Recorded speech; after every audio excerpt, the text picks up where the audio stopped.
As far as strategic strategy development at Recycline, we have a core management team called our executive committee. I love it. I'm the type of senior manager, president, and founder, CEO that doesn't want to call the shots. I'm Eric Hudson, founder and president of Recycline. Our executive committee meets once every 2 weeks, probably. We have goals that we establish from a company-wide standpoint, top 5 goals for each 6 months, and we develop those high-level strategic goals and then develop departmental goals underneath those. Within each department, all of our department heads have been exceptional at developing strategy. That said, they've been unconventional.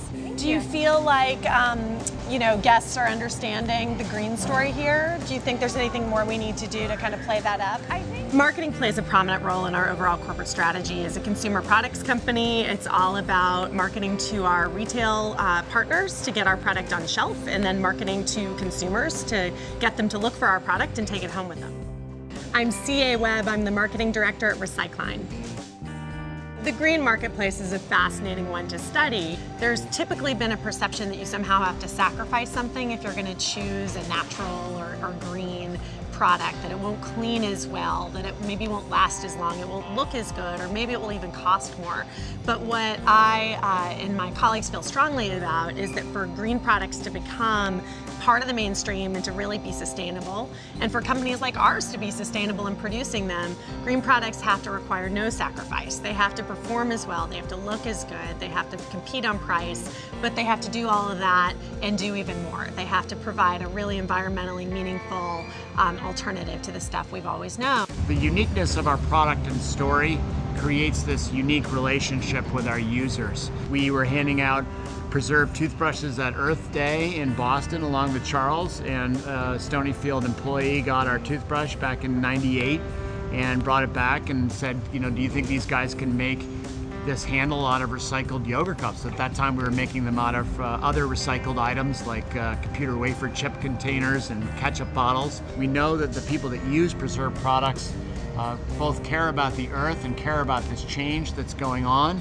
that they have a real interest in being a part of it. So we're looking to get a lot of relationships that help us get materials directly from consumers. So people that have used a yogurt cup either can send it straight back to Recycline if it makes environmental sense, or by going through their retailer or their university or their buying club, they can facilitate the being part of our supply chain of sending materials back to us that we then make new products out of and return them to them. So our association with other companies have always made us deliver one of our core advantages, which is service beyond our size. So right now we're able to rely on the deep resources of an entire design firm, and so we bring engineering expertise, material expertise, lots of know-how that we can't afford to build at this stage. My name is Ben Anderson, and I head up product development and product management at Recycline. Typically, we in-house will identify the opportunities, work with retailers to assess their needs. We'll look at the category, and often we'll work with business school teams to help vet new categories or do the initial work on understanding competitive landscape. And we've worked closely with our design partner, Evo Design, to bring new, fresh, high-design products. With our preserved product lines, we're now in 3 different categories, and as we work in those categories, we're looking to provide full solutions, so not just one product in the category, but the full family of offerings. We've done that with our preserved kitchen line, coming to market with 4 to 5 products at once and doubling that very quickly so that when we go into a new retailer, we can capture the full section versus just having one environment-friendly offering. Our products are definitely a long way from maturity.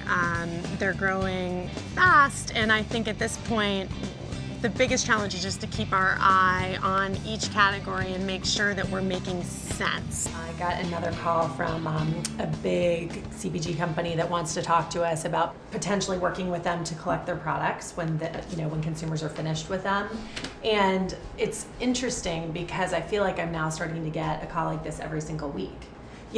Clearly it's central to our mission to help them with what they're doing, but there are so many opportunities coming at us. We have to really start thinking about a strategic and systematic way to funnel them. The biggest thing we need to do is prioritize which relationships make the most sense, not just about the company and the brand and the culture. And I got a call from a balloon manufacturer in New York City after the New York Times article saying, he's making all these balloons out of latex, and he wants us to figure out what we can do with them. And some of those are a real reach.